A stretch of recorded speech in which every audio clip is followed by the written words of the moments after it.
Fathul Qarib. Yang mana? Wasani ya? Hah? Wasani. Bismillahirrahmanirrahim. Alhamdulillahirabbil alamin. Allahumma shalli ala sayyidina Muhammad wa ala sayyidina Muhammad. Wasani yang kedua, tahirun mutahhirun, makruhun isti'maluhu fil badani la fi thawbi.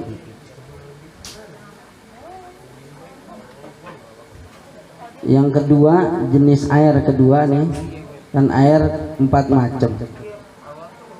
Yang kedua, yang pertama kemarin suci menyucikan. Ya, artinya suci itu airnya dan menyucikan buat yang lain. Artinya bisa buat ibadah, ya bisa buat wudu, bisa buat mandi janabah. Nah yang kedua, tahirun mutahhirun, suci mensucikan, tapi makruhun isti'maluhu, makruh digunakan fil badani, untuk badan, la fi thawbi, bukan pada pakaian. Jadi kalau buat nyuci boleh gitu, tapi kalau buat badan makruh. Boleh tapi makruh gitu. Ai al musakhanu bi mana? Wa huwal ma'ul musammasu, yaitu air musammas. Jadi ada tahirun mutahhirun, ya ghairu makruhin istiqmaluhu. Ada yang suci menyucikan dan enggak makruh digunakan. Nah ini suci menyucikan tapi makruh digunakan. Yakni apa? Air musammas, air yang dipanasin matahari. Ai al musakhanu bi ta'thiri syamsi, yakni yang dipanaskan dengan pengaruh matahari, fihi, di dalamnya. Wa inna ma yukrahu syar'an, dan yang dimaksud dimakruhkan secara syar'i bikutrin harin, itu untuk negeri yang panas, fi ina'i muntabi'in, pada bejana atau wadah air yang terbuat dari logam, illa ina'an nakdaini, kecuali bejana atau wadah air yang terbuat dari 2, yakni emas perak, an-nakdain, emas perak, li safai jauharihima, karena kejernihan 2 elemen itu,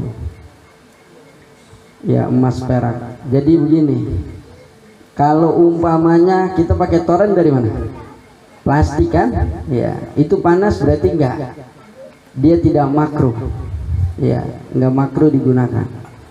Terus negeri kita kan bukan negeri panas kayak di sana, di Hadramaut panas, di Afrika panas, kan bening-bening ya di Afrika tuh, Masya Allah, panas di sana negerinya. Di Qatar juga panas. Kalau kayak Bekasi bisa jadi tuh, ya belahan planet ya di bumi itu.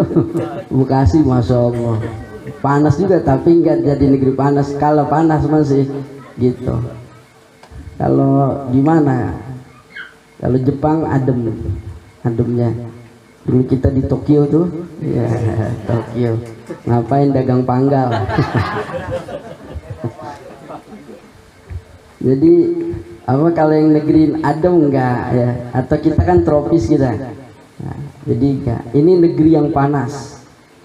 Kemudian terbuatnya dari tembaga umpamanya, dari logam tuh. Kalau emas sama perak enggak, tapi emas perak haram digunakan buat wadah air, haram. Mentang-mentang kaya gelasnya dari emas, haram hukumnya dari emas gitu. Tapi kalau gigi emas, gimana gigi emas? Karena gigi ini orang mandang, begitu diingat butuh diompong rata 3 gitu, enak gak dilihatnya?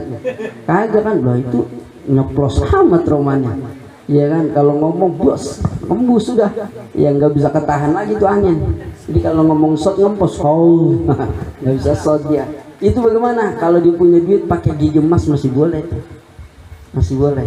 Kenapa? Karena dia biar enak dipandang. Cuma kalau emas kan orang aneh ya. Gigi biasa aja dah. Hidung, gerumpung hidungnya umpamanya gitu. Ditampil sama emas. Itu gimana? Masih boleh.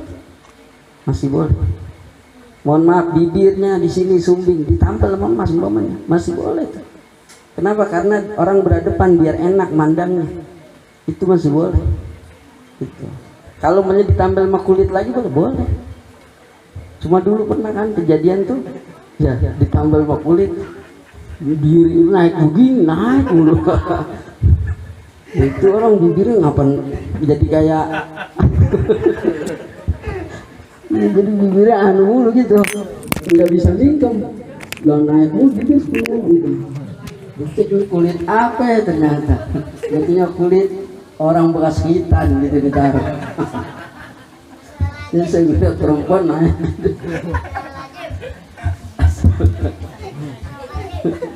Masya Allah.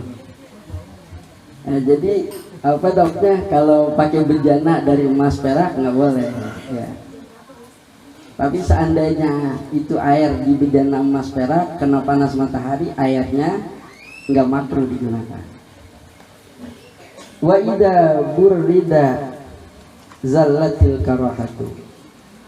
Dan jika burrida dingin, itu air jadi dingin, zalatil karahatu, maka hilanglah kemakruhannya. Nah, ini namanya al-hukmu yadurru ma'a illati. Hukum itu beredar sesuai dengan ilatnya. Karena ilatnya hilang, hukumnya hilang. Gitu. Itu hukum begitu ya. Jadi apa namanya? Jadi kalau nggak ada ilat maka syarat atau sebab maka hilang. Ya kan kayak di apa namanya kitabul wad'i. Nah itu kan ada mani, ada sabab, ada syarat, ada sahih, ya, ada batil atau fasad. Ya. Jadi begini, kalau umpamanya kita sholat 5 waktu, sholat zuhur hukumnya kan wajib. Nah tapi ketika ada mani, seumpamanya perempuan haid, maka nggak boleh dia sholatnya. Padahal sholat 5 waktu adalah wajib, gitu. Atau sholat zuhur kan wajib, ternyata apa namanya ada kan mesti ada sabab atau syarat, ternyata ada yang nggak dipenuhi itu. Umpamanya masih jam 10 pagi dan masuk waktu, nah berarti bulan wajib sholat zuhur. Kalau dia sholat zuhur jam 10 pagi kebangetan rajin, ya kagak, nggak jadi, itu nggak sah sholatnya. Gitu. Kemudian waktaran Nawawi, dan memilih Imam Nawawi adamal karahati mutlaqah. Memilih Imam Nawawi ketiadaan makruh secara mutlak. Jadi kata Imam Nawawi kagak makruh air dipanasin apa pakai matahari dari logam, makruh. Kata Imam Nawawi enggak makruh.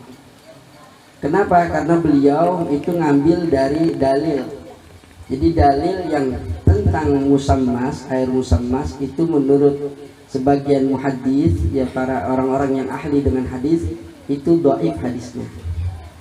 Tetapi yang lain mengambil bukan hanya segi dalil, ya, tapi umpamanya kayak Sayyidina Umar yang sangat melarang dengan penggunaan air yang kena matahari. Kemudian ditambah lagi kata para tabib bahwa air yang panas tuh dengan sebab matahari dari wadahnya logam, wah itu bisa menyebabkan penyakit baros. Ya, apa namanya sih? Kalau bahasa kitanya lepra, apa? Lepra ya. Begitu dah rusak deh kulit, hancur kulit gitu. Ya, kusta itu ya, kusta. Lepra, kusta itu penyakit menggerogoti tubuh dia. Ya, kalau pano nggak menggerogoti tubuh tapi bisa mematikan. Ya, Waktu itu orang punya pano manjat pohon kelapa sampai atas gatal, dia garuk lepas jatuh mati tuh gara-gara punya pano. Masya Allah.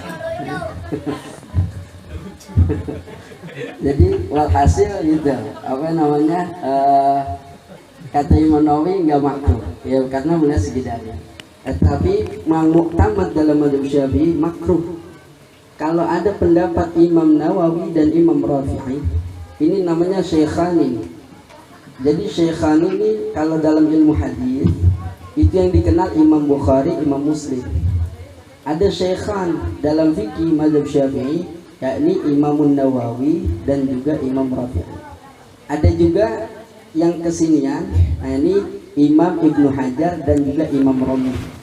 Nah ini Imam Nawawi dengan Imam Rafi'i, ini tuan Imam Rafi'i ini sering beda pendapat. Ketika beda pendapat cenderung ya mayoritas ulama itu menggunakan pendapat Imam Nawawi, tapi tidak semua dalam beberapa masalah. Nah termasuk ini masalah ini kan Imam Nawawi milih nggak makruh, tetapi dalam hal ini yang dipilih Imam Rafi'i. Jadi cenderung mayoritas itu pendapat Imam Nawawi yang dipilih. Jadi begini nih ini yang bermadzhab biar enggak. Jadi jangan ujuk-ujuk baca al-um. Mati kagak baca al-um. Kitab Imam Syafi'i yang ditulis oleh Al-Imam Al-Muzani, Al-Imam Rabi, ya yang dicantumkan Imam Rabi. Jadi apa namanya? Itu kalamnya Imam Syafi'i ya di kitab Al-Um. Nah itu kita nggak bisa langsung ujuk-ujuk begitu. Jadi dalam sejarah fikih begini nih Syafi'i. Itu setelah dalam waktu yang lama setelah Imam Syafi'i itu ada kayak Imam Muzani ya. Kemudian yang lain-lain itu namanya Ashabul Wujuh.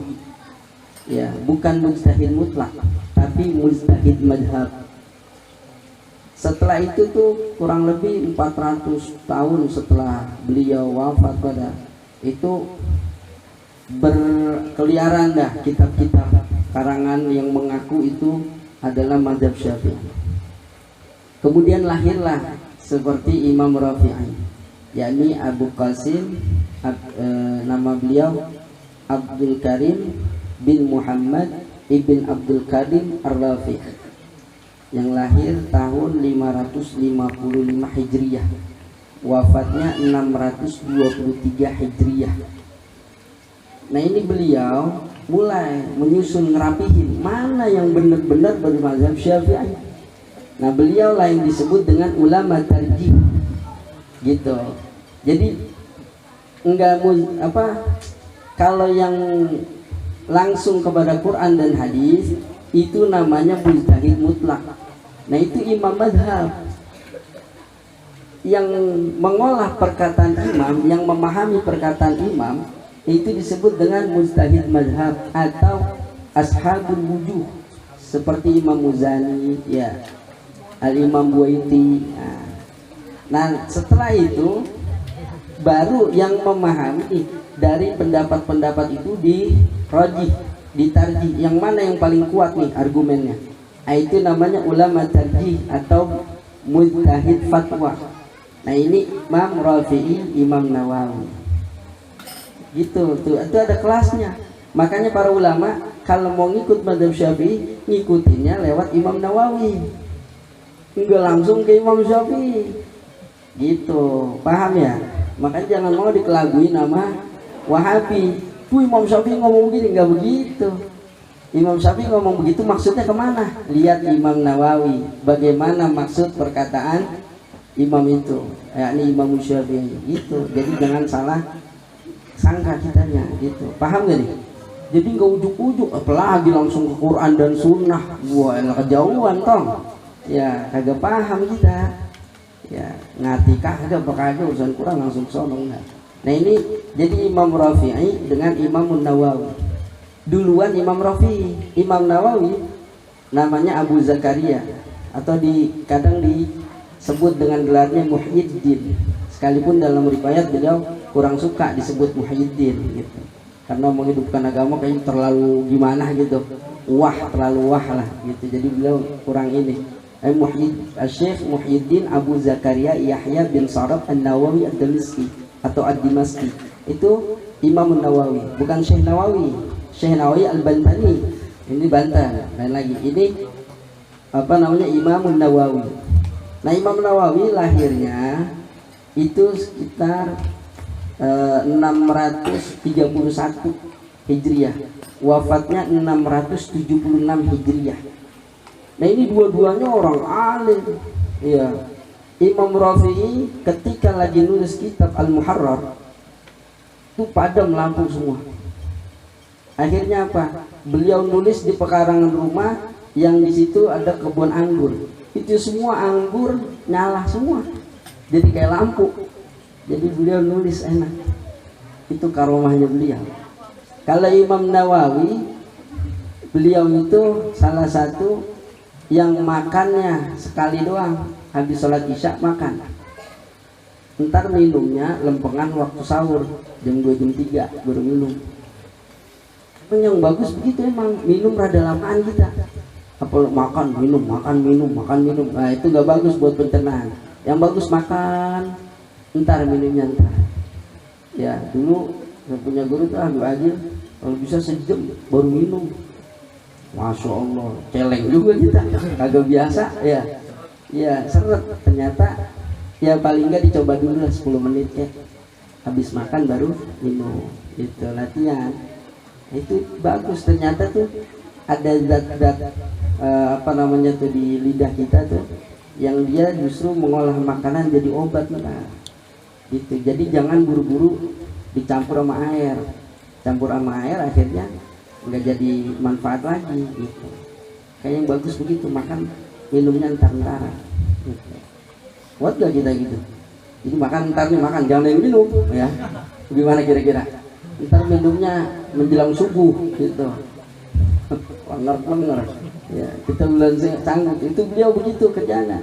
Dan beliau Imam Nawawi waktu menulis kitab gelap pernah terjadi, tapi beliau tangannya nyala.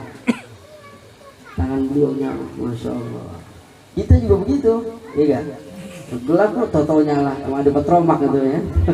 Jadi lain, beda ya, itu karomah beliau ya. Kalau sekarang kan kagak itu, segala belajar ajian belajar mustik, waduh ya gak, tisu dari jauh kebakar. Kan lain dah, betulnya ada zat kimianya, kan lain. Kan begitu, emang dukun dari dulu akal-akalan ya, makanya jangan percaya kita mendukun-dukun begitu ya gak. Maksudnya ada hikmah, ada yang punya hikmah begitu ada, cuma jangan laguan itu. Orang baru jauh manggil orang nyambat, mau ngapain, ceritanya udah mati dipanggil, siapa ini, aing mau. Wah ini persik nih kayaknya, persik ya. Jadi apa namanya, nggak bisa begitu ya, artinya udahlah apa namanya, pelajarin begini aja, pelajarin apa yang manfaat buat kita, yang fardu ain, tauhid, fikih, tasawuf ya, udah itu aja, anteng jadi hidup kita. Nah, jadi itu Imam Nawawi dengan Imam Rafi'i wajar sekali ada perbedaan pendapat gitu, dan itu berlaku dalam mazhab Syafi'i, yang cuma mayoritas pendapat Imam Nawawi itu diambil gitu, tapi tidak semua ya. Ada di mana pendapat Imam Rafi'i yang diambil, itu ketika terjadi perbedaan pendapat. Dikit lagi dah. Wa yukrahu aidon, dan dimakruhkan juga syadidus suhunati, sangat panasnya, wal burudati, dan juga sangat dinginnya. Jadi kalau panas banget, dingin banget juga makruh. Buat wudu makruh, buat mandi makruh. Kalau sampai panas banget bakal mandi ngotok kulit kita, dingin banget juga agak bagus. Makanya sama minum juga begitu, jangan kebangetan dingin ya, dingin tapi jangan kebangetan panas, jangan kebangetan panas. Lo kopi lagi melepuh minum juga ya, kita air apa, lidah kita ya ngelotok ya, bisa sariawan ya, kadang nyomot kagak ngukur lagi, panas oh begitu kan nggak nikmat jadinya. Nah kalau panas diapain, diemin aja, jangan ditiupin makruh hukumnya, jangan antepin aja, tenang biar ada adem diri gitu. Nah kalau emang ente makan nasi, ente lihat kan panas nih, panas, bawa ke dokter ya. Ajak berobat. Masya Allah. Jadi kalau bisa biar nggak makruh, jangan terlalu panas gitu ya. Anget-anget kan enak tuh kalau nasi ya, pokoknya jangan ditiup, tapi jangan ditiup. Wal qismu tsalis. Nah ini yang 3. Boleh nih, gak apa-apa, lanjut ya. Wal qismu tsalis, yang pembagian yang ketiga, tahirun fi nafsi, suci untuk dirinya. Artinya ayat itu suci zatnya. Ghairu mutahirin, tapi tidak mensucikan. Li ghairihi, untuk yang lainnya. Wa huwal ma'ul musta'malu, yaitu ayat musta'mal. Fi raf'i hadatsin, karena udah untuk mengangkat hadas. Wa idzalatin najisin, dan menghilangkan najis. Illam yataghayyar, sekalipun tidak berubah. Walam yazid waznuhu, dan tidak bertambah timbangannya. Ba'da infisalihi, setelah terpisah. Amma kana ba'da i'tibari ma yatassara bihi al-maksuru minal ma'i. Jadi yang sekalipun tuh air kagak berubah dan nggak nambah timbangannya ya, maka dia juga tetap dia mustakmal kalau sudah terpakai untuk mensucikan yang wajib. Kalau anggota wudhu yang wajib kan 4: wajah, tangan, kepala, kaki. Kalau mandi wajib semuanya wajib, semuanya adalah anggota wajib ya. Yang zahir ini anggota wajib. Maka kalau seandainya kita wudhu kumur, airnya dibuang ke ember, mustamal gitu? Enggak mustamal, karena kumur kagak wajib dalam wudhu gitu. Maka enggak wajib, karena enggak wajib maka tidak mustamal. Cuma kalau wudhu lihat kayak banyak kita di Pekalongan tuh ya, di Habib Ahmad ya, makam Sewura, atau wudhu kan di kolam umpamanya. Lah kumur ya, lihat kan banyak orang lah, jangan buang di situ. Lain-lain jember ntar, sekalipun kagak mustamal, jangan begitu ya. Kita buang ke bawah gitu, ke tempat yang air ngalir tuh gitu, atau got lah bahasanya gitu. Jadi biar rapi. Jadi ini mustakmal. Mustakmal itu udah dipakai yang wajib, dan syaratnya airnya kurang dari 2 bulan. Berapa air 2 bulan? Nah, lu puyeng lagi lah. Kalau menurut kitab takrib 500 liter Katian Baghdad ya, 500 liter literan Baghdad. Kalau menurut Habib Usman bin Abdullah bin Agil bin Yahya al-Alawi ya, di Irsyadul Anam 305 kati. Berapa itu? 1 kati 6 ons ya, 1 kati 6 ons. Jadi berapa? 183.000. Berapa jadinya? 1 on berapa kilo? Yang lagi. Ampun dah, ini kemarin nih. Jadi 3 ini biar kita berhitung ya. 305 kati, 1 kati 6 ons, berarti 305 kali 6 1830. Benar gak? Kan 5 kali 6 30, kosong 3, terus kali ini 6 3 8, jadi 18 berapa tadi? Berapa? 305 kali 6 lah, keder lagi 30 kosong 3 kan, kosong kali 6 kosong 3, nah 1830, jadi 1830 itu ons dijadiin ke kilo. Berapa? 1 on berapa kilo? 1 kilo 10 ons. 1 kilo berapa? 10 ons. Berarti itu dijadiin kilo jadi berapa? Jadi dibagi 10, kan itu masih on, jadi 183 berarti. Jadi 183 kilo. Benar gak? Jadi 183 kilo. Nah, berat jenis air menurut rumus kimia adalah 1. Jadi kilogramnya air sama dengan liternya air. Berarti 183 liter. Itu udah 2 pula gitu.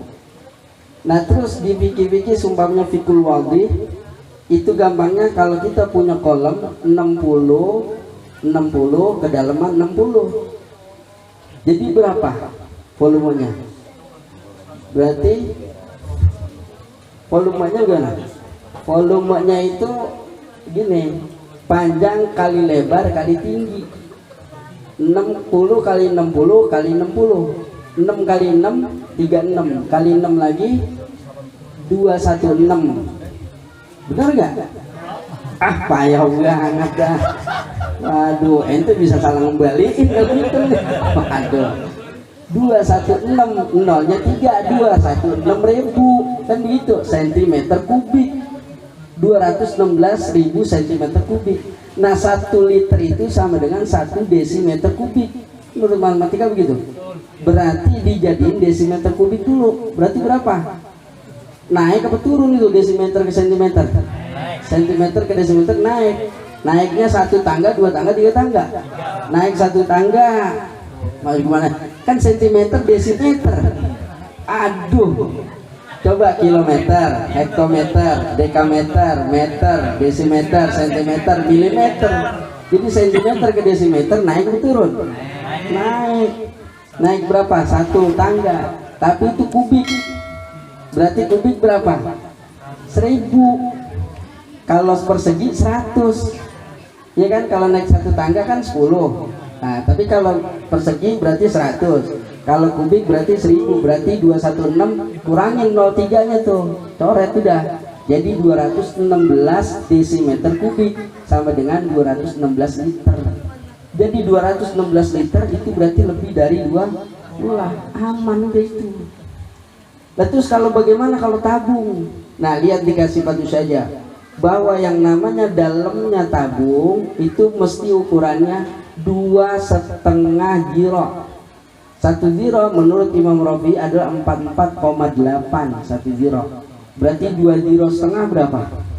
Puyeng dah. Saja 44,8 cm menurut Imam Rafi. Kalau 44,7 menurut Imam Nawawi. Iya. Nah, kita pakai 44,8 dah. 44,8 kali 2,5 itu dalamnya. Berapa itu? 44,8 kali 2,5. Ayo dah, hitung dah. Yang dah. Nah, terus lebarnya yang berarti diameter itu ukurannya 1 diro 44,8. Nah, rumusnya volume itu V R kuadrat kali tinggi. Karena dia koma maka V-nya nggak pakai 22/7 tapi 3,14. Kali berapa kedalamannya berapa tadi? 44,8. Itu diameternya 44,8 berarti separohnya 22,4. Kan jari-jari separuh diameter. 22,4 kali 22,4 ya gak? 3,14 kali 22,4 kali 22,4 kali tingginya berapa tadi? Zero, 2,5 zero 44,8 kali 2,5 udah dah habis saja. Ini anak yakin nih ranking 1 semua matematika ini. Masya Allah. Jadi yang namanya fikih ngaruh juga di matematika. Jadi kita jangan ngerendahin tuh. Karena di faraid kita hitung begitu. Ya, faraid ada awal. Nanti ngitung kayak model ada KPK-nya. KPK tahu kan? Bukannya ini KPK korupsi, bukan. KPK kelipatan persekutuan terkecil. Gitu. Ntar ngitungnya begitu kan. faraid. Lah kalau kita lemah ngitung repot. Maka kalau bisa belajar ngitung. Dan ngitung tukang daging kan jago-jago banget ngitungin. Ya, atau yang saya ngeliat tukang besi itu, tukang besi. Bukan tukang besi ya, bahasa kita bos besi udah. Dia ngeliat tumpukan doang besi. Dia langkain. Oh, ada 7 ton ini. Coba itu. Udah begitu ngitungnya. Lah pantas kaya dia. Lah ngitungnya gampang udah. Lah ngitung duit juga. Udah dibagi 2 aja ini. Wah, ini 3 juta. Ini segini, ini segini. Gitu ngomong. Udah gak puyang-puyang, dicek lah benar itu. Udah hafal banget, feeling udah kuat itu. Ya, maka penting tuh. Jadi berapa ya tadi itu? Enggak tahu dah. Kirain gak ditanya lagi. Jadi 44,8 kali 2,5. Berapa itu? Yang punya kalkulator itu? 11.200. Hah? 11.200. 44,8 ada komanya toh. 112. Nah, 112. Jadi VR kuadrat tadi V-nya berapa? 3,14. Ya, kali 112 kali 22,4 kali 22,4 berapa? Biar nemu ini angkanya. Jadi nah Habib Usman itu agak sembarangan soalnya. Gitu. Jadi berapa jadinya? Enggak mungkin jauh-jauh itu, paling 180-an kisarannya. Enggak jauh-jauh gitu. La ilaha illallah. Ini kenapa? Jadi begini kita. Nanti kalau antum udah peka dengan kayak gitu, begitu antum masuk ke tempat ruangan yang di situ banyak ada kolemnya atau embernya gitu ya. Wah, 2 kula udah kita aman dia. Kalau 2 kula, bahasa kasar kita wudhu, kita kopuk juga nggak masalah. Tapi kalau air yang sedikit, nah kita kudu ngerti bagaimana caranya. Tempat sempit, air cuma segitu-gitunya. Katakan cuma seember kecil doang tuh, karena kadang ada tuh ember ember yang bakal ngecor, segitu doang. Kagak ada lagi air. Ada itu kita tempat ziarah begitu doang. Air ngucur kagak ada, cuma itu doang. Itu bagaimana kita? Mau wudhu bagaimana? Maka kita boleh pakai apa yang diterangkan Habib Usman. Itu Masya Allah, Irsadul Anam luar biasa di kita. Itu caranya wudhu di luar tempat, menjadikan tangan kita ini gayung. Ya, jadi iktiraf namanya. Jadi begitu ngambil nih, ini penting nih ntar ente kalau lagi kagak ada apa-apaan darurat, ada iya begitu doang dah air segitu. Lah jangan begitu dituang habis, begitu orang make lah kagak ada lagi air. Apa umpamanya demo gitu ya, lagi demo kagak ada air umpamanya. Kita pakai wudhu biar benar, biar rapi. Ini air segini, katakan segayung doang. Kita ambil kumur, hidung, ya. Begitu muka tuh, kita ambil. Itu udah niat tuh, saya wudhunya di luar tempat. Nawaitul wudu'a, dan seterusnya dah. Nah begitu ngambil tangan nih, kecil punya tangan. Ini enggak mustamal nih. Begitu diangkat mustamal nih, brrr, jatuh. Nah terus bagaimana? Nah itu niatin di tangan kayak gayung. Ambil gitu. Jadi di tangan kayak gayung udah di hati kita, nggak usah pakai panjang-panjang. Saya berniat menjadikan tangan ini laksana gayung karena Allah. Ya kelar-kelar. Jadi di hati aja sambil jalan gitu. Ambil, bar dia gitu mestinya. Ambil lagi kiri, begitu juga niatin laksana gayung dan seterusnya sampai selesai gitu. Jadi biar rapi. Nah kalau umpamanya yang gede-gede aman tidak, air lebih dari 2 kula aman. Di kolam renang, ente mau nyebur gitu, mandi junub di situ boleh. Kalau tuh air kagak berubah ya. Tapi kalau tuh air berubah, umpamanya pada berenang di situ, ngencing rame-rame di kolam renang, airnya berubah kecut, ya. Atau warnanya rada kuning dikit, wah ini air namanya mutanajis, biar kata airnya banyak. Ya kan begitu kadang. Namanya baru tumbeng ke kolam renang, bayar 35, sayang mau keluar di situ aja berendam, ambil kencing di situ, di situ bagus kagak buang air besar di situ, mau hajar di situ, kacau bener. Ya kayak dulu di kali kan begitu orang, berendam, tupit, lah tahu samping kupingnya, ya Allah, empotaya, Masya Allah. Ya kan dulu begitu. Ya itu gambaran kehidupan. Ya kehidupan laksana air mengalir, ada aja tai yang lewat gitu. Ya.